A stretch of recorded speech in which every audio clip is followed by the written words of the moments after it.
По наредните неколку минути ќе поразговараме со портпаролот на партијата ВМРО ДПМН, господинот Наум Стилковски. Добро дојдовте во утренски брифинг.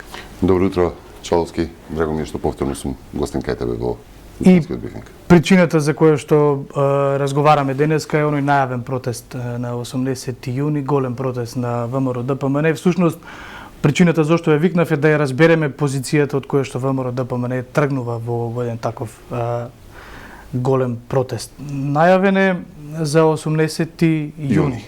Да, цел еден месец за подготовки или?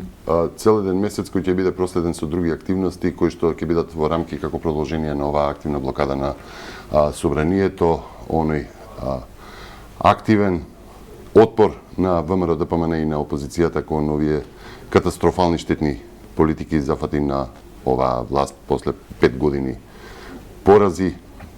Апсолутно се гледат и рейтинзите на довербата кон владата, односно недовербата кон владата на оние анкети кои што редовно се спроведуваат и од опозиција, но и власта ги редовно ги спроведува. Се гледа дека повеќе од 2/3 од граѓаните јасно се изразуваат против, имајќи го предвид и оној дел од оние кои што не се сомничат во доверливоста на спроведувањето на анкети, па велат, нели, не сакам да кажам, немам став, кој што се движи во рамките, нели, на оние 1/4 од испитаници. Тоа е нормален процент на оние што не одговараат. Ако се земе и тој процент кој што редовно се поделува, оние што прават анкети знаат како оди, недовербата кон оваа власт е огромна. Огромна. И ова ќе биде само едно катализирање на тоа незадоволство до конечен пораст на на катастрофите за Македонија. Во такви услови, колку на ВМРО ДПМН му одговара една блокада на собранието? Дали треба да функционираат тие внатрешни собраниски комисии, каде што овие фалинки кои што ги истакнувате ќе може институционално да ги решават? Активната блокада е токму тоа, спречување на штетните закони и решенија кои што ги предлага оваа власт, кои што зад себе имаат тешки криминогени и лукративни моменти и што одат на штета на државата. Ај помогнете ме ова да го разберам. Активна блокада од ВМРО ДПМН за собранието, меѓутоа ВМРО ДПМН последното соопштение кое што го имаше до јавноста е да се свика онаа комисија која што ја води господинот Панчо Минов, како и да е целиот назив, за собранискиот спикер Талат Џафери. Заради етичкиот кодекс на собранието, нарушувањето. Така. Да, затоа се вели активна блокада на штетните закони, законски решенија. Блокада е не работа. Блокада и нема да работиме. А од друга страна викате треба да има... таа блокада беше и онаа иницијална каписла за тоа однесување, за тој примитивизам од Талат Џафери во собранието. Наводен, се уште без... Значи вака, да се разбереме, немојте да го глумите Ковачевски, да се разбереме... Што има јас да го глумам Ковачевски? И он така вели, наводен, не знам кој зборел. Талат Џафери го призна. Одеше во живо на собраниски канал. Од собрание го посочија дека ја потврди автентичноста на снимката и кој зборува. Талат Џафери го потврди. Сето тоа јавноста го виде. Сето тоа кажаа дека се случило дека микрофоните биле вклучени и оставени, така што нема сомнеш кој зборува и кому се обраќа. Значи, апсолутно е Какви сведоци има ВМРО ДПМН на располагање за да се свика таа комисија? Убави. Како да сведоци се лични? како не, прашањето не ми е јасно. Дефинирайте го. Какви? Треба да излезат, дали се тоа луѓе од администрацијата кои што работат близу кабинетот на Џафери. Затоа ви велам. Има сведоци. Кои што ќе ја подкрепат ова. Има сведоци. И учесници во просторијата и луѓе кои што го трпат тоа насилство, тој примитивизм од Талат Џафери. Но тоа е само еден дел од првото прашање ваше во однос на протестот. Протестот, крајната цел на протестот е рушење на оваа криминогена, лукративна власт која што носи катастрофи на Македонија. Предвремени избори? Апсолутно. Во тие математики на предвремени избори, што е она што ќе биде од бенефит за ВМРО ДПМН во време кога нашата инфлација не е само домашна, таа е европска, таа е светска, таа е внесена инфлација која што од криминогените зафати на оваа власт. Првично. Тоа е првичниот момент. И истата инфлација е распространета низ Европа поради самите знаете случувањата нели во Украина, поради недостатокот од газ моментно во сите едни други фактори кои што влијаат. Колку ова му одговара на ВМРО ДПМН? Што да му одговара на ВМРО ДПМН? Катастрофата за Македонија. Оставете катастрофата за Македонија, тоа знаеме дека е крајната цел после овие протести. Што преземањето на власт. Не е крајната цел, него рушењето на катастрофата е крајната цел. Така, преземањето на власта на ВМРО ДПМН. Видите, како политичка опција која што секогаш државниот интерес го става на прво место, интересот на народот го става на прво место, апсолутно ВМРО ДПМН постои и постоело во насока за подобрување на стандардот на граѓаните, на народот и за зачувување на националните интереси. Ова што сега се случува не е последица само на војната во Украина, за која што, да подсетам, нели знаеа од претходно, така барем кажа Стево Пендаровски, чиј што заменик е Талат Џафери во случај на негово отсуство. Да подсетам колку е високо неговата позиција со неговото примитивно однесување за кое што еве јас лично се сомневам дека може постојати некои абстиненцијални кризи од некакви зависности кои што предизвикуваат едно вакво нерационално однесување и во прашање еве јас лично ја доведувам неговата деловна способност да го води собранието и да биде дел од македонскиот парламент. Знаеа дека ова ќе се случува. Имаше најава дека ова ќе се случува. Енергетската криза во Македонија не почна со не почна со Украина. Не почна со Украина. Почна со девастацијата на енергетскиот сектор во Македонија. Се сеќавате на испуштените езера, се сеќавате на неработењето домакинско на рек Битола, на некопањето јаглен.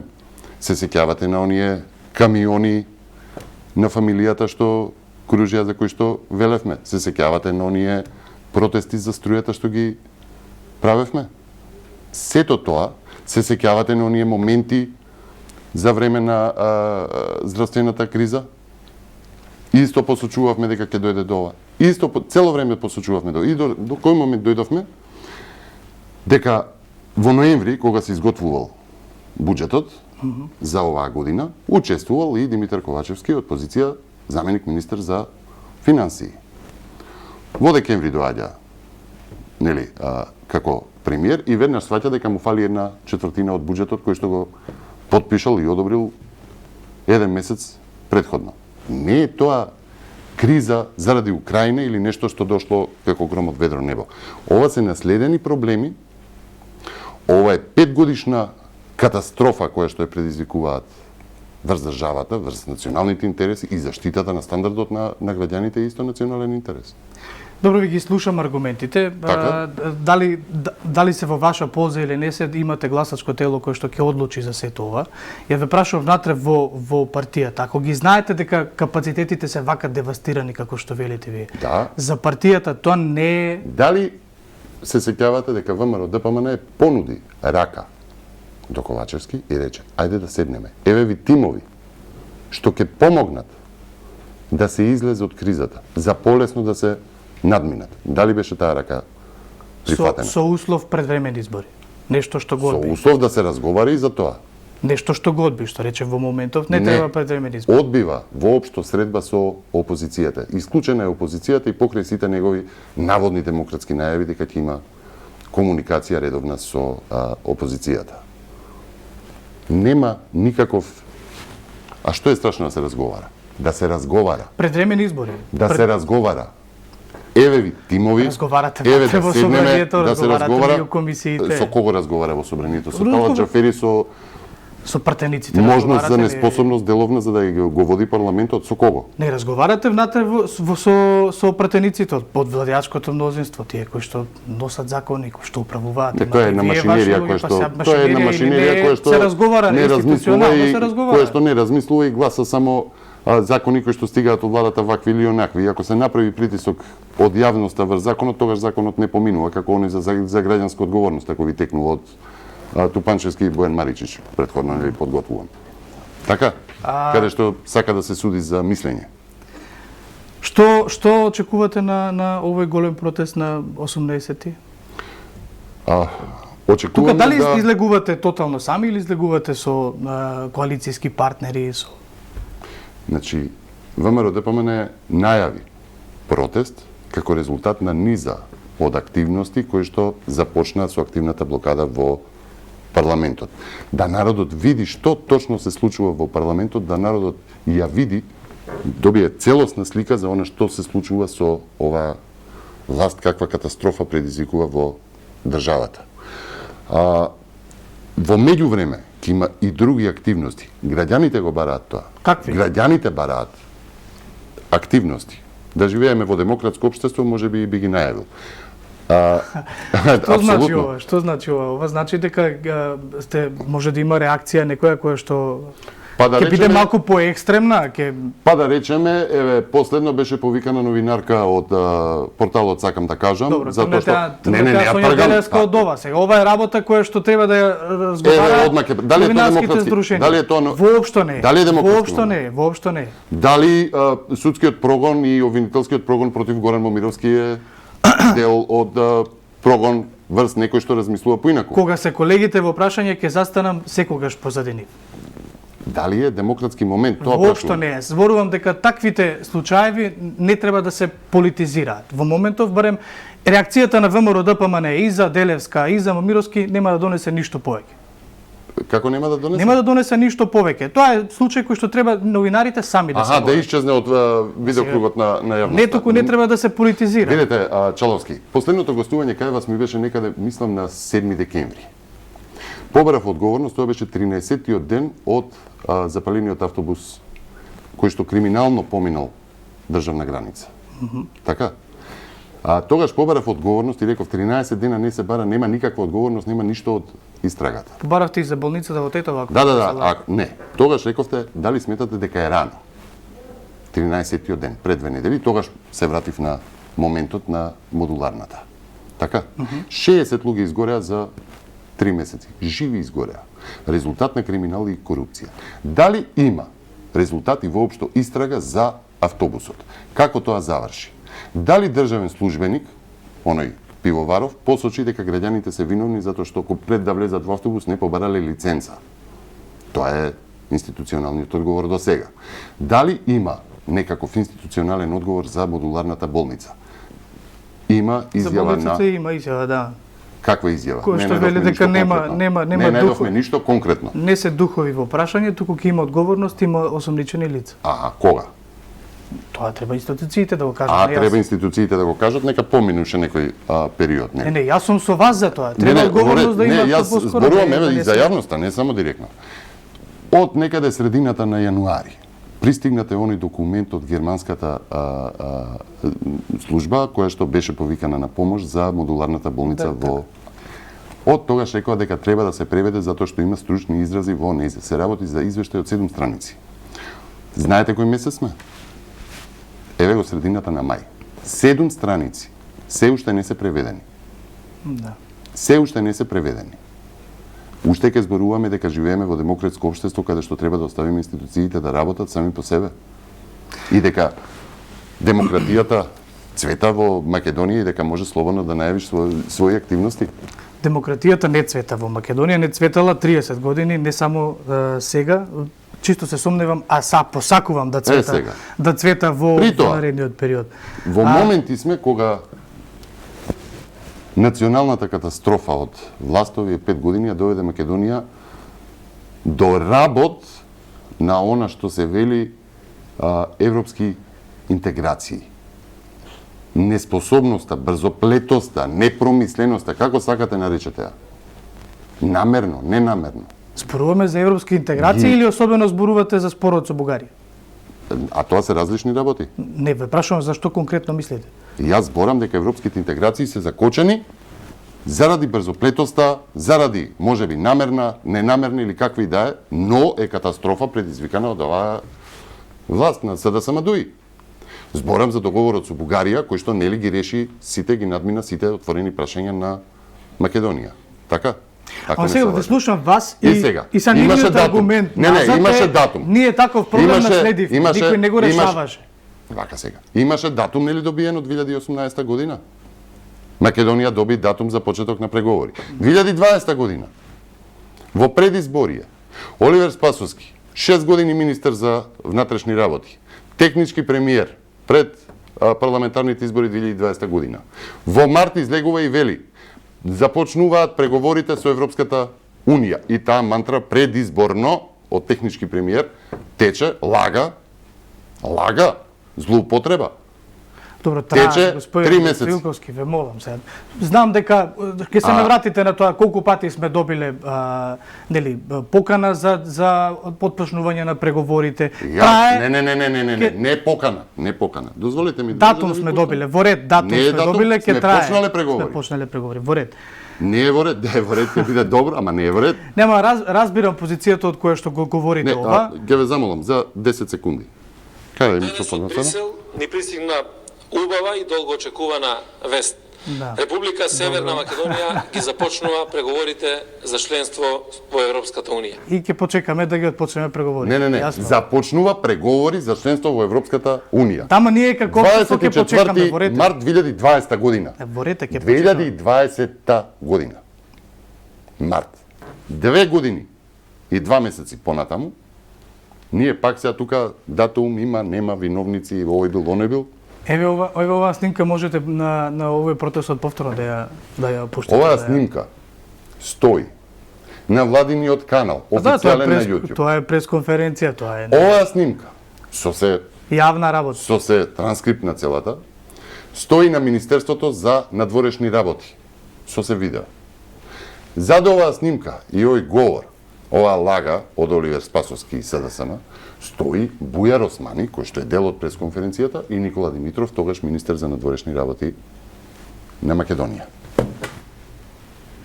Што е ова, ако не е измама и катастрофа за граѓаните? Се велеше дека цветаме. Ова е не сложен цветаме. процес. Јас тоа би ви рекол. Ова е сложен процес. За Што е граѓаните, сложен? за Кој е граѓаните сложен не знам. процес? Ова сето што го говорите со ЕУ, со преговорите, тоа е еден сложен процес во кој што и самите вие знаете, господине Стоилковски. Лаги кој што врз кој што почива оваа власт. Дека македонската економија цвета, па одеднаш Не цвета. оди Ма не во цвета, дуп. еве јас ви велам, не цвета. Не цвета нити Вие така велите, ама правата не цветат. вие од СДСМ дуи што се во владата велат цвета. Да, ма и тие кога би седнале Дека го тука, би се решиле расправале криминалот и сега дали цвета или не корупцијата, цвета. па не го решиле криминалот и корупцијата, па двајца генерални секретари од владата ги енеги во Да. посудници.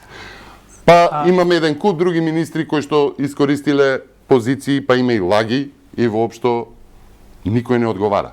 Имаме 60 луѓе кои што живи и изгореа и немаме никаква Го слушнав и тоа. одговорност. Сакам да ве прашам уште еднаш, бидејќи Имаме. најавивте активности Добро. во однос на 18 јуни. Да. До 18 јуни ќе има активности, реков. Ќе има активности, меѓу кои подготовка за Те ќе бидат надвор, ќе бидат низ улиците, ќе бидат малце открите ни нешто, дајте ни некаков се во свое време. Се во свое време. А во меѓувреме ќе трае и оваа активна блокада на собранието и ќе бидат закочени сите оние штетни законски решенија, како она што беше за нова видеолотарија, која што А точно на 18 што ќе правите? точно на 18 ќе се излее народ по улици и ќе каже премногу е, доста е, заменете си толку од оваа криминогена власт. Само во Толку Скопје? од протестот е најавен во Скопје. Да. И тоа ќе биде последното барање за избори. Како? Тоа ќе биде последното ултимативно барање за Се избори. зависи, видете вака сега, се зависи од тоа што мисли да преземе власта на Зоран Заев преку пионот Ковачевски, аѓутантот Мислев на сгрешивте со Заев, ама веројатно. не, аѓутантот на Али Ахмети, во зависност од тоа што он ќе одлучи да прави, дали ќе решат да пружат рака на подадената рака, дали ќе седне конечно да разговара како во и да изглуми еве демократија, бидејќи капацитетот за демократија го немаат. Дали ќе седне и ќе прифати да бидат дел членови од ВМРО-ДПМНЕ експерти кои што ги понуди дел од оние комисии за надминување на состојбите кои што се наталожени во Македонија, бидејќи тука имаме здравствена криза, економска криза, финансиска криза, образовна криза. нема сегмент каде што нема криза оваа држава. Нема Каде што- кризна ситуација која што не би ја наследила ВМРО ДПМН доколку ја освои власт. Па видете сега, ние Сериозни не сме од падежи. оние кои што идат на меко, ние секогаш одиме на тоа што да решаваме проблеми наследени од СДСМ. Ви благодарам на одвоеното И време јас на вам. гостувањето. Ве очекувам на 18 јуни. 80-ти. Со Професионално известување. ме каните или ме каните приватно? Професионално, а вашиот порив, бидејќи рековте дека оваа држава нема демократски капацитет, ве очекувам и лично вака да ја досетите порив, да се сменат работите. Немам склоност кон политичките партии. Добро, Ви благодарам уште еднаш. ви благодарам и вам.